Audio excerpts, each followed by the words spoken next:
عقل مند کی دوستی اختیار کر، کیونکہ اس میں بہت فائدے ہیں۔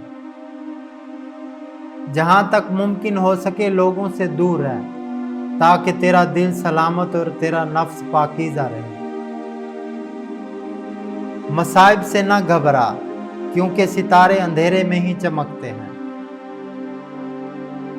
کسی عورت کے پیچھے جانے کے بجائے کسی شیر کے پیچھے چلے جانا بہتر ہے، اس لیے کہ شیر پلٹ آیا تو جان جائے گی، اور اگر عورت پلٹ آئی تو ایمان جائے گا۔ خاموشی کو اپنا شعار بنا، تاکہ زبان کے شر سے محفوظ رہے۔ اس عورت سے خدا کی پناہ مانگو جو شریر اور بری ہو۔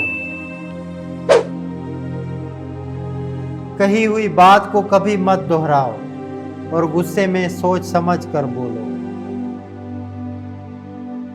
غصہ نہ کرو، کیونکہ اس کی ابتدا جنون ہے اور انتہا پشیمانی۔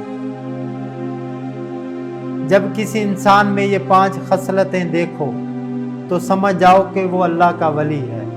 نمبر 1 دین، نمبر 2 حیا، نمبر 3 حسن خلق، نمبر 4 مال، اور نمبر 5 سخاوت۔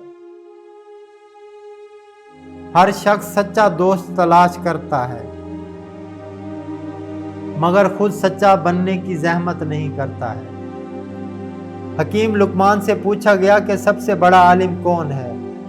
جواب دیا، جو دوسروں کے علم کے ذریعے اپنے علم میں اضافہ کرے۔